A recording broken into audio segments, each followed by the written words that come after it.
اسلامی دنیا کی سب سے عظیم سلطنت یعنی خلافت عثمانیہ، جسے آج ہم دا اوٹومان ایمپائر کے نام سے بھی جانتے ہیں، یہ وہ سلطنت ہے جس نے 6 صدیوں سے زیادہ اس دنیا پر حکومت کی۔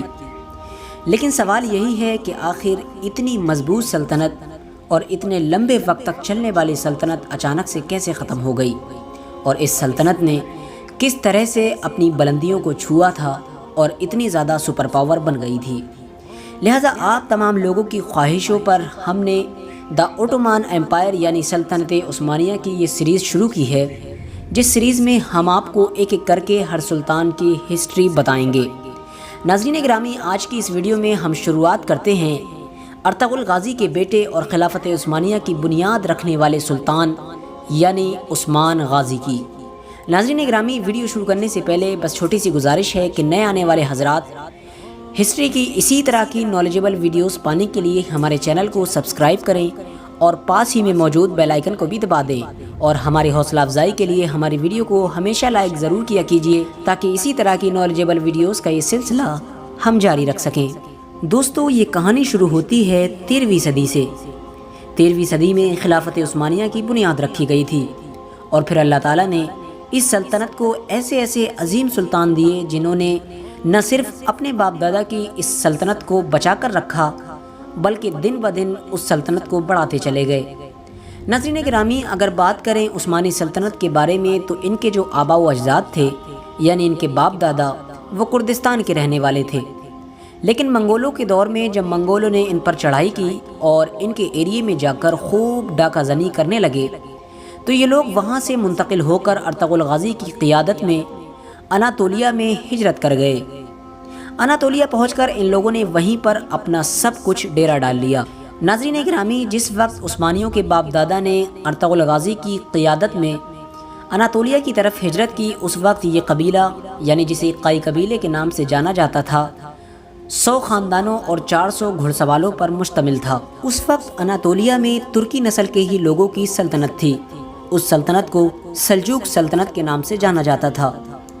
اس سلطنت کے بادشاہ کا نام سلطان علاء الدین تھا۔ یہ سلطنت اپنی ترقی کا دور گزار کر اب اپنے بربادی کے دور پر گامزن ہو چکی تھی۔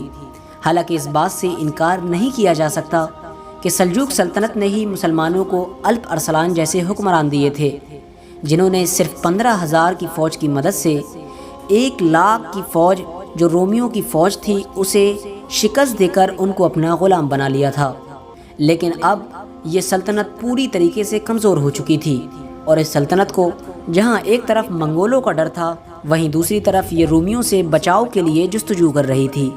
ناظرین گرامی، ارطغرل غازی جب اپنے چھوٹے سے قبیلے کے ساتھ اناطولیہ پہنچے تو اناطولیہ کے راستے میں ہی 2 فوجوں میں آپس میں لڑائی ہو رہی تھی۔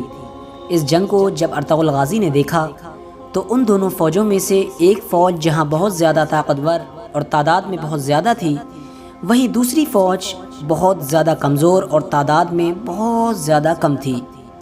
لہٰذا وجہ یہ تھی کہ ارطغرل غازی فطرتاً ایک بہت بہادر اور بہت رحم دل انسان تھے۔ لہٰذا اسی وجہ سے ارطغرل غازی نے اس کمزور اور کم تعداد والی فوج کا ساتھ دیا۔ جس فوج کا ارطغرل غازی نے ساتھ دیا تھا وہ فوج تھی سلجوق سلطنت کی، لیکن ارطغرل غازی کو ذرہ برابر بھی اس بات کا علم نہیں تھا۔ لہٰذا ارطغرل غازی نے جب اپنے چند سپاہیوں کے ساتھ پوری طاقت کے ساتھ اس مضبوط اور بڑی فوج پر حملہ کیا تو وہ پوری فوج تتر بتر ہو گئی اور بھاگنے پر مجبور ہو گئی، کیونکہ اس فوج کو یہ ڈر ستانے لگا کہ شاید سلجوق فوج کو کہیں سے مدد مل گئی ہے۔ لہٰذا سلجوق سلطنت کی وہ چھوٹی سی فوج جو اپنے آپ کو ہارا ہوا مان چکی تھی، ارطغرل غازی کی مدد سے فتح یاب ہو گئی۔ لہذا سلطان علاء الدین کو جب اس بات کی خبر ملی تو سلطان علاء الدین نے ارطغرل غازی کی بہادری سے خوش ہو کر ارطغرل غازی اور ان کے قائی قبیلے کو سلجوق سلطنت کی سرحدوں پر ایک جاگیر عطا کر دی۔ لہذا وہیں پر قائی قبیلہ آباد ہو گیا، اور اس طرح سے سلجوق سلطنت کے سلطان یعنی سلطان علاء الدین کو بھی ایک وفادار اور ایک طاقتور دوست مل گیا تھا۔ ناظرین گرامی، اس دور میں سلجوق سلطنت کے کمزور ہونے کی وجہ سے اس کے بہت سے امیروں نے اپنی خود مختاری کا اعلان کر دیا تھا، لیکن ارطغرل غازی نے کبھی بھی سلجوق سلطنت کے خلاف بغاوت کرنے کی نہیں سوچی۔ وہ ہمیشہ سلجوق سلطنت یعنی سلطان علاء الدین کے وفادار بن کر رہے، کیونکہ وفاداری ان کے خون میں تھی۔ 1258 یہ وہ سال ہے کہ جس کو اسلامی تاریخ میں ایک کالے سال کے طور پر یاد کیا جاتا ہے۔ اسی سال بغداد، جو اس دور میں اسلامی دنیا کا سب سے ترقی یافتہ شہر مانا جاتا تھا، اس پر منگولوں کے راجہ یعنی ہلاکو خان نے حملہ کیا تھا۔ یہ حملہ اتنا خطرناک تھا کہ اس حملے میں پورے بغداد کو تباہ کر دیا گیا۔ مسلمانوں کے بچے اور عورتوں کو غلام بنا لیا گیا اور ان کے مردوں کو قتل کر کے ان کے مردوں کی گردنوں سے مینار کھڑے کر دیے گئے۔ ایسی قتل و غارت اور لوٹ مار کے بعد ہر انسان یہی سوچا کرتا تھا کہ مسلمان دوبارہ کبھی بھی اپنا کھویا ہوا مقام حاصل نہیں کر پائیں گے، لیکن تقدیر ان سوچنے والوں پر ہنس رہی ہوتی تھی، کیونکہ اسی سال 1258 میں قائی قبیلے کے سردار یعنی ارطغرل غازی کے گھر ایک بچہ پیدا ہوا، جس بچے کا نام عثمان غازی رکھا گیا۔ مستقبل میں اسی لڑکی سے ایک ایسی قوت اور طاقت وجود میں آنا تھی کہ جس طاقت کا مقابلہ کرنا یوروپ، ایشیا یا دنیا کی کسی بھی فوج کے لیے ممکن نہیں تھا۔ ناظرین گرامی، عثمان غازی بھی ہوشیاری اور بہادری اور عقل مندی میں اپنے والد سے ذرا سے بھی کم نہیں تھے۔ وہ بھی بالکل ارطغرل غازی کی ہی طرح وفادار اور بہادر تھے۔ عثمان غازی بھی اپنے والد کے نقش قدم پر چلتے ہوئے سلجوق سلطنت کے وفادار رہے۔ جوانی کے دنوں میں عثمان غازی ایک بزرگ کے پاس علم سیکھنے جایا کرتے تھے۔ اس بزرگ کی ایک بہت ہی خوبصورت اور حسین و جمیل صاحبزادی تھی۔ اس صاحبزادی کا نام مال خاتون تھا۔ عثمان غازی نے جب اس مال خاتون کو دیکھا تو وہ ان پر فدا ہو گئے اور انہوں نے اس بزرگ کے سامنے مال خاتون سے نکاح کرنے کی پیشکش ظاہر کی، لیکن وجہ یہ تھی کہ عثمان غازی بہت ہی امیر گھرانے کے تھے، وہیں دوسری طرف وہ بزرگ بہت غریب اور درویش تھے۔ لہٰذا ان حالات کو دیکھتے ہوئے اس بزرگ نے عثمان غازی سے اس نکاح کے لیے انکار کر دیا۔ عثمان غازی کے نکاح کی پیشکش کو ٹھکرانے کے بعد بھی اس بزرگ کی لڑکی کی خوبصورتی اور علمی صفات کو دیکھتے ہوئے بہت سے ایسے لوگوں نے نکاح کی پیشکش کی جو عثمان غازی سے بھی کہیں زیادہ امیر اور رتبے میں بلند تھے، لیکن اس بزرگ نے ان سب کی نکاح کی پیشکش کو بھی ٹھکرا دیا۔ ایک بار کی بات ہے، عثمان غازی سو رہے تھے اور انہوں نے خواب میں دیکھا کہ ان کے بزرگ استاد کے سینے سے ایک چاند نکلا اور وہ چاند سیدھا آتے آتے عثمان غازی یعنی ان کے خود کے سینے میں داخل ہو گیا، اور پھر اس کے پہلو سے ایک پیڑ نمودار ہوا جو پیڑ بڑھتا ہی چلا گیا، اور وہ پیڑ بڑھتے بڑھتے اس کی شاخیں آسمانوں پر جا لگیں۔ اس درخت کی جڑ سے دنیا کے 4 بڑے دریا دجلہ، فرات، نیل اور ڈینیو بہہ رہے تھے، اور 4 بڑے پہاڑ کوہ کاف، کوہ طور، کوہ بلکان اور کوہ اطلس اس کی شاخوں کو سنبھالے ہوئے تھے۔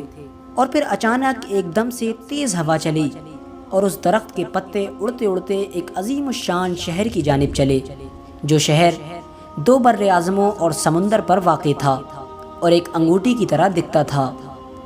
عثمان اس انگوٹھی کو پہننے ہی والا تھا کہ اچانک سے اس کی آنکھ کھل گئی۔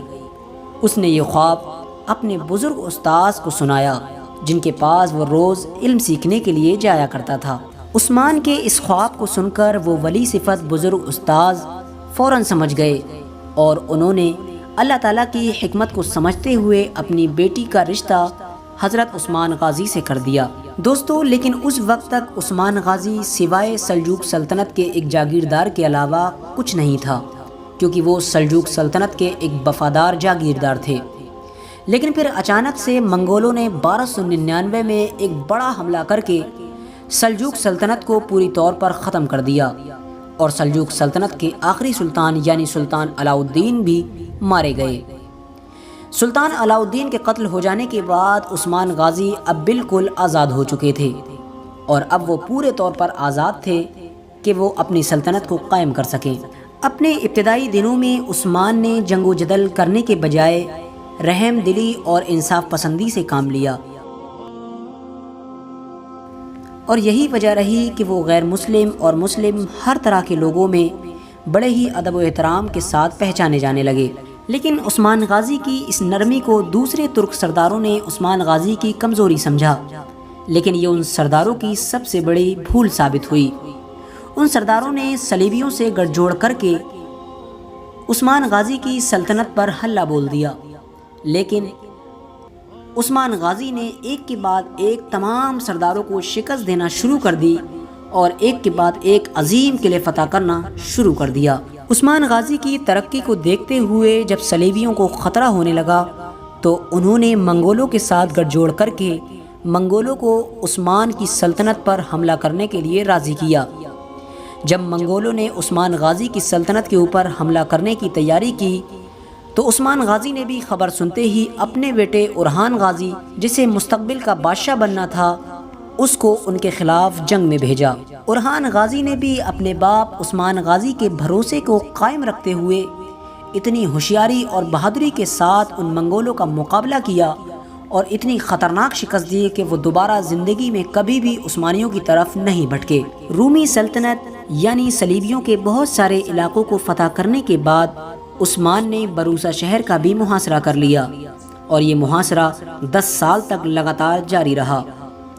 یہ محاصرہ اتنا لمبا ہو گیا کہ آخرکار عثمان غازی کی موت کا وقت بھی قریب آ گیا۔ عثمان غازی جب اپنی آخری سانسیں لے رہے تھے تو انہوں نے اپنے بیٹے اورحان غازی کو بلایا اور اپنی آخری خواہش ظاہر کی۔ عثمان غازی نے اپنے بیٹے اورحان غازی سے کہا کہ تمہارے باپ کی آخری خواہش ہے کہ تمہارے باپ کو بروسا شہر میں دفنایا جائے، لہٰذا اب ایک بیٹے کے امتحان کی گھڑی تھی۔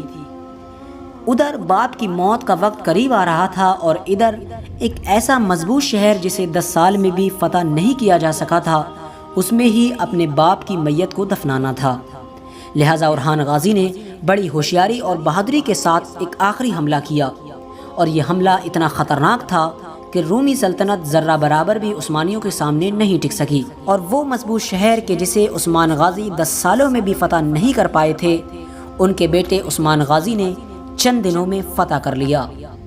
عثمان غازی نے اس سلطنت کی بنیاد اپنے باپ کے خواب کو پورا کرنے کے لیے اور ایک نیک نیت سے رکھی تھی۔ ان کا خواب تھا کہ تمام مسلمان اور تمام قوم مسلم ایک ہی جھنڈے کے نیچے جمع ہو جائے، لہٰذا اسی خواب کو پورا کرنے کے لیے عثمان غازی کے تمام بیٹوں نے اس سلطنت کو بچا کر رکھا اور دھیرے دھیرے بڑھاتے گئے۔ آپ لوگوں کی بہت زیادہ خواہشوں پر ہم نے سلطنت عثمانیہ کی یہ سیریز شروع کی ہے، لہٰذا ملتے ہیں آپ سے اسی سیریز کی نیکسٹ ویڈیو میں۔ ویڈیو پسند آنے پر ہماری ویڈیو کو لائک کریں اور اپنے دوستوں، احباب اور رشتہ داروں کے ساتھ ضرور شیئر کریں۔ السلام علیکم ورحمۃ اللہ وبرکاتہ۔ اللہ حافظ۔